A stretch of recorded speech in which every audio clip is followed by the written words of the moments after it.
Аталар ата-энеликтин сүрөтүндө жок.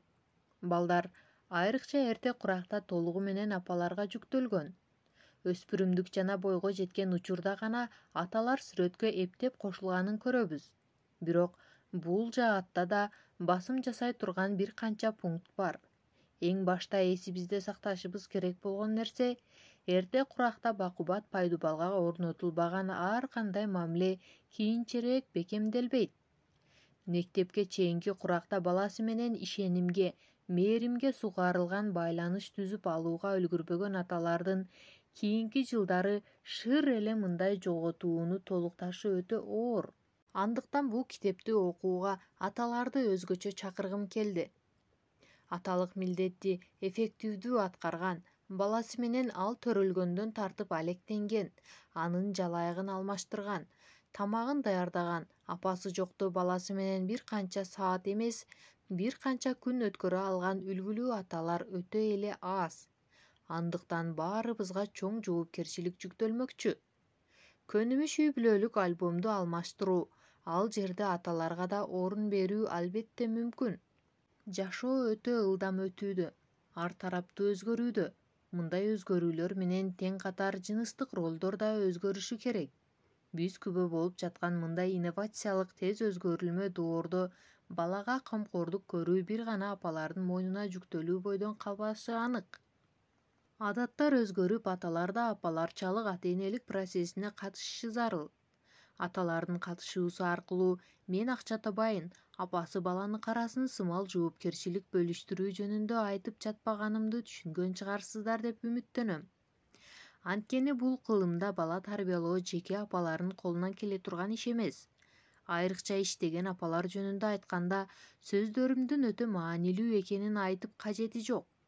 Үй жумуштарынан тартып бала тарбиялоого чейин ата-энелик милдеттер тең салмактуу жана тегиз бөлүштүрүлбөгөн.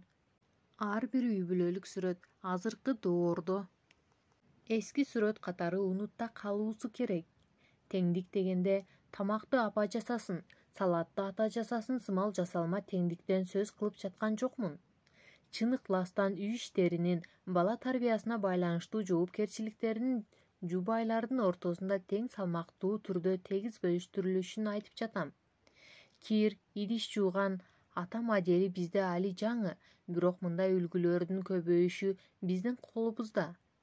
Биз сыяктуу патриархалдык коомдо айткандарымдын ишке ашышы оңой эмес экенин билип турам. Бирок мен бул жерде эркин тандоодон эмес, милдеттенмеден сөз кылып жатам. Себеби өз жашоомдон билем. Байкоолорум боюнча чоң атамдан атама, атамдан мага, менден уулума мурас болуп келе жаткан нерсе эң көп өзгөрүүгө учураган тармак жыныстык ролдорго карата көз караш болуп саналат. Чоң атам бир да жолу атамдын колун кармабаптыр. Атам чоң атамдын жанында өз баласын кучагына алып эркелете албаптыр. Бирок бизде ушундай деп мен да алардай болууга мажбур эмесмин. Жашоо өзгөрүп жатат. Биз да өзгөрүшүбүз зарыл. Мындай ыкчам өзгөрүүлөргө өзүбүз үчүн болбосо да балдарыбыз үчүн даяр турушубуз керек. Натыйжада алар да бизден үлгү алышат. Анткени балдар үйдө ата-энесинен эмнени көрсө, ошону кылат. Айрыкча үрп-адатка негизделген жыныстык ролдорду балдар ата-энесинен үйрөнүшөт.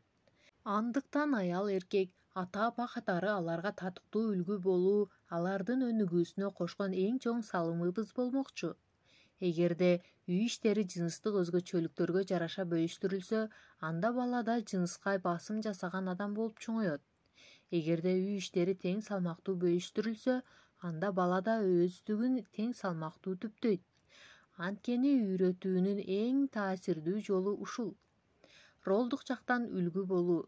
Аталарга бул жаатта көп жоопкерчилик жүктөлөт.